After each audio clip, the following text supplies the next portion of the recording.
Saudações a todos, eu sou o professor Charles Camilo e sejam bem-vindos ao nosso aulão. A minha função será recordar você acerca dos principais conteúdos. Vamos começar a nossa aula falando sobre sociologia. Ok, pessoal? Então vamos lá, simbora comigo. Para começo de conversa, vamos trabalhar a definição de sociologia. Bem, pessoal, sociologia é o estudo científico das relações ou interações entre as pessoas no tempo e espaço.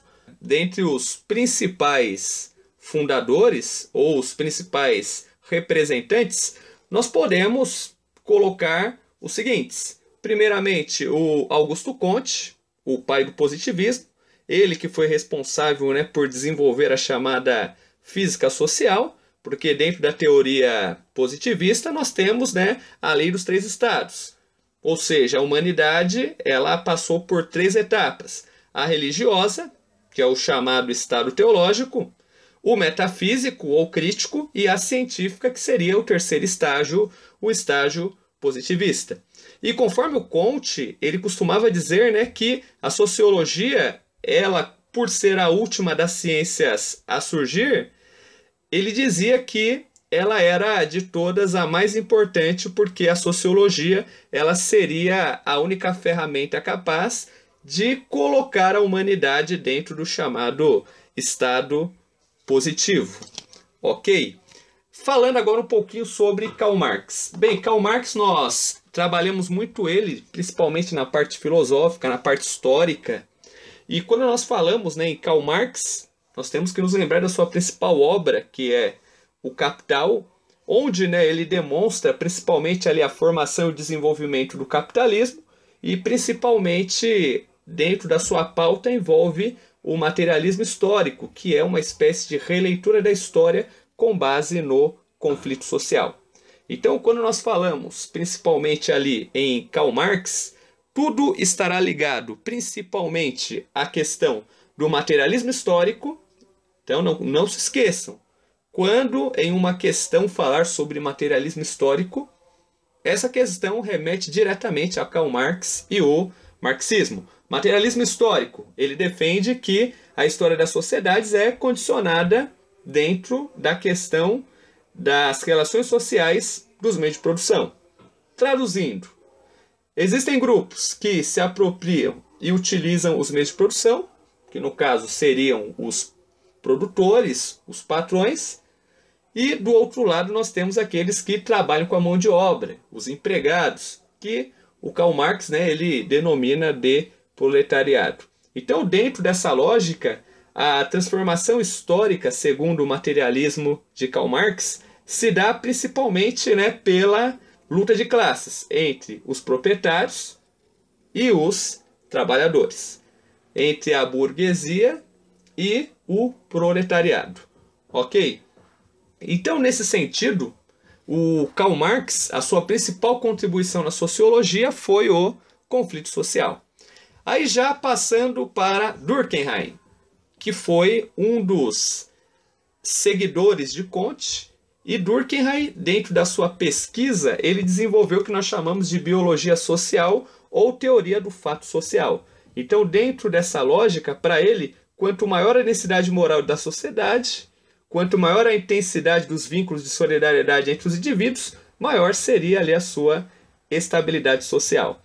Então, Durkheim ele sempre procurou responder à questão central da sociologia: o que mantém a ordem social? Sua resposta é a chamada coesão social.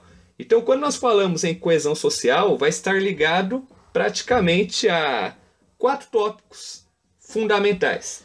O primeiro tópico é a questão da densidade social, que significa o aumento da população e a melhoria dos meios de comunicação. O segundo tópico que nós temos é a questão da solidariedade social, ou seja, as sociedades primitivas com baixa densidade social se mantêm coesas pela solidariedade mecânica. O que seria solidariedade mecânica? Os indivíduos são solidários por conta das semelhanças entre si. Só que já na sociedade moderna, essa coesão ela vai depender da chamada solidariedade orgânica. O que isso significa? Que as pessoas não são diretamente solidárias entre si, mas uma vai depender da outra para sobreviver. E por fim nós temos o Max Weber, que é a sua principal obra, A Ética Protestante e o Espírito do Capitalismo, e principalmente a economia e a sociedade. Ele busca trabalhar muito a questão da ação social. Então, para Weber, a ação social significa, né, que a sociologia ela vai trabalhar principalmente o estudo do sentido que os indivíduos ou grupos atribuem às suas ações. É por isso, né, que o Max Weber ele trabalha a questão dos tipos de dominação. Dominação tradicional, aquela baseada nos dogmas religiosos, a dominação legal, aquela baseada na lei, na legislação, e a dominação carismática, que seria, né, o carisma do líder em relação aos seus subordinados, em relação aos seus governados. Ok? Então agora, pessoal, para nós entrarmos no segundo momento, nós vamos falar sobre os principais movimentos sociais. Movimento estudantil no Brasil. O movimento estudantil no Brasil durante a década de 60, ele foi organizado justamente para ser uma espécie de resistência com a ditadura militar recém-instalada. De 1964 a 1985, o Brasil viveu sob uma ditadura militar, onde os presidentes eles eram eleitos de forma indireta e onde as garantias fundamentais à liberdade de expressão ela era totalmente cerceada. Quando nós trabalhamos essa lógica do regime militar, que está ligado justamente com o contexto da Guerra Fria, é importante nós compreendermos que, em grande parte, esse movimento estudantil ele era organizado por estudantes universitários e secundaristas. E esses estudantes eles eram reunidos em instituições ligadas principalmente às universidades, como, por exemplo, os diretórios centrais de estudantes, dentre outros exemplos, as uniões estaduais de estudantes, e a mais conhecida de todas, a UNE, a União Nacional dos Estudantes. Todos esses protestos organizados pelos estudantes influenciavam diretamente a direção política nacional do país. Os estudantes eles lutavam contra a falta de liberdade e a opressão imposta pelo regime militar. Esses estudantes eles defendiam o fim do governo militar. Só que, porém, é importante nós compreendermos que esse movimento ele não era totalmente coeso, porque existia os moderados e existiam os estudantes mais radicais, esses que, em grande parte, eram dissidentes do Partido Comunista Brasileiro, partido de orientação marxista. Já no caso desses estudantes que eram dissidentes políticos, eles pretendiam a tomada do poder por meio de uma revolução armada. Durante o governo do general Costa e Silva, é implantado o Ato Institucional número 5, que praticamente ele acabou com qualquer liberdade de expressão e manifestação dos estudantes. O resultado do AI-5 está associado principalmente às prisões, torturas, mortes e desaparecimentos. Durante o governo Médici, o movimento estudantil foi totalmente desarticulado, retornando apenas por volta de 1985, quando, já no governo do presidente João Batista Figueiredo, os dias do regime militar estavam chegando ao fim a partir da lei de anistia. E dentro dessa lógica, né, pessoal, o movimento estudantil ele volta a ganhar força apenas lá no início dos anos 90, quando nós temos o movimento dos caras pintadas, que foi um movimento, digamos assim, fortíssimo para a questão ligada ao impeachment do presidente Collor. O próximo movimento que nós vamos trabalhar aqui, pessoal, é o movimento dos trabalhadores sem terra. E esse movimento ele sempre teve como base a luta pela questão agrária, porque a estrutura fundiária brasileira ela é concentrada, ou seja, ela está nas mãos de poucos. E o movimento dos trabalhadores rurais sem terra, ele remete ao papel das ligas camponesas e da Comissão Pastoral da Terra lá no início dos anos 60. Só que o MST oficialmente ele foi criado em 84, lá no Paraná, na cidade de Cascavel, e centenas, né, de trabalhadores rurais, dentre eles poceiros atingidos por barragens, migrantes, meeiros, parceiros e pequenos agricultores, eles resolveram criar um movimento autônomo para lutar pela reforma agrária e por reformas sociais no Brasil.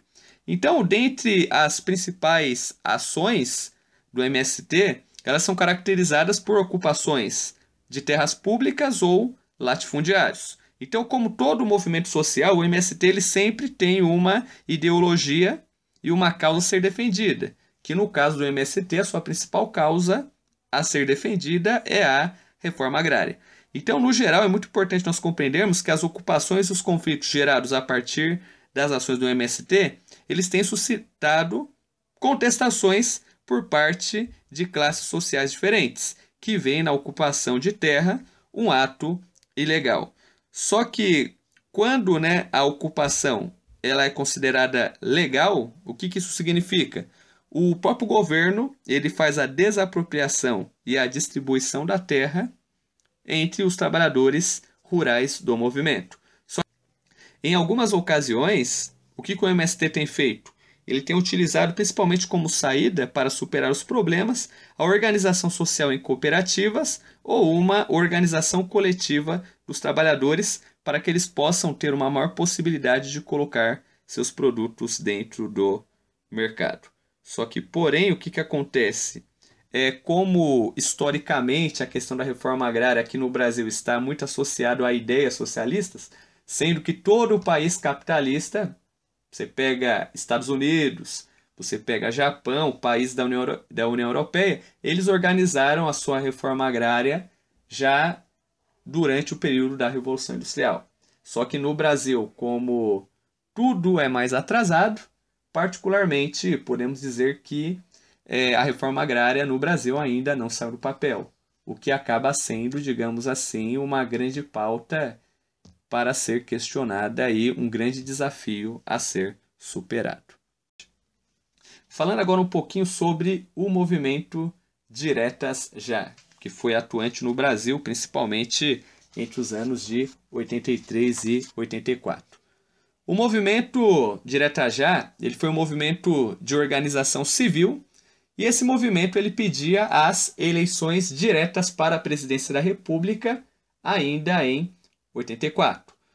Então, no geral, foi um movimento que ele reuniu estudantes, ele reuniu figuras da área política, esportistas, artistas, e eles pediam justamente as eleições diretas para a presidência da República, porque já nos fins do regime militar, os brasileiros eles podiam votar para prefeito, podiam votar para governador, podiam escolher, digamos, os vereadores, os deputados estaduais, os deputados federais, só que o presidente da República era eleito de forma indireta por um colégio eleitoral. Então, esse movimento conhecido como Diretas Já, eles organizaram manifestações por todo o Brasil pedindo o direito de escolher o presidente da República. Só que, porém, em 83, o deputado Dante de Oliveira criou um projeto de lei que instituía eleições diretas para o ano de 84. Só que, porém, a emenda Dante de Oliveira ela foi rejeitada pelo Congresso Nacional, sendo que o civil Tancredo Neves ele foi eleito por um colégio eleitoral em 1985. Então vamos lá, próximo movimento que nós temos aqui, o movimento dos Caras Pintadas. Esse movimento, que nós chamamos de movimento dos Caras Pintada, foi uma organização estudantil e esse movimento pediu o impeachment do então presidente Fernando Collor de Mello.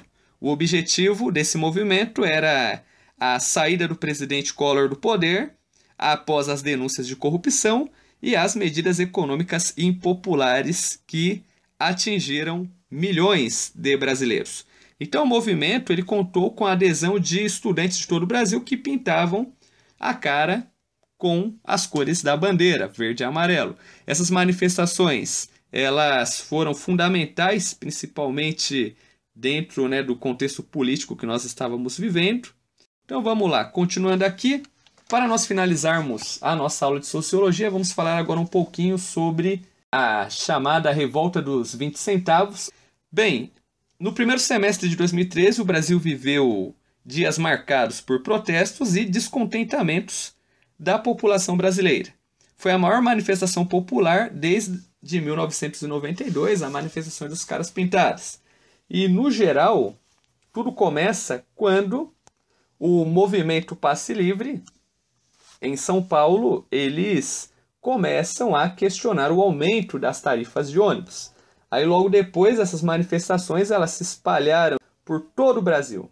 E na tentativa de controlar as manifestações, a força policial ela foi intensificada e com isso as pessoas foram às ruas para garantir o seu direito de manifestação. É um direito garantido pelo Estado Democrático. E esse movimento, ele era um movimento apartidário. Então nós tínhamos a participação de diversos elementos políticos dentro desse movimento. E o símbolo das manifestações foi a máscara daquele herói conhecido como V de Vingança, o chamado Guy Fawkes, que era um revolucionário lá do século XVII, que ele pretendia organizar uma rebelião anarquista e explodir o parlamento inglês para que o povo tomasse o poder. E fora isso, nós temos o papel das redes sociais, que foi bastante atuante. E a conclusão que nós chegamos é que, diferentemente de outros tempos, os partidos políticos eles não tomaram a direção dessas manifestações. Eram movimentos apartidários. Os partidos políticos até tentaram pegar carona nessas ondas populares. Só que nós percebemos um grande descontentamento e insatisfação do povo brasileiro em relação aos partidos políticos tradicionais. Pessoal, muito obrigado por vocês terem assistido o nosso aulão. Eu espero ter sido útil para vocês, porque o nosso objetivo, no caso, é revisar os principais conteúdos. É por isso que eu estou aqui, juntamente com essa equipe fantástica, com esses professores fantásticos que acreditam no poder de transformação através da educação. Então não se esqueça, se inscreva lá no canal, Professor Charles Camilo, e tudo de bom para vocês.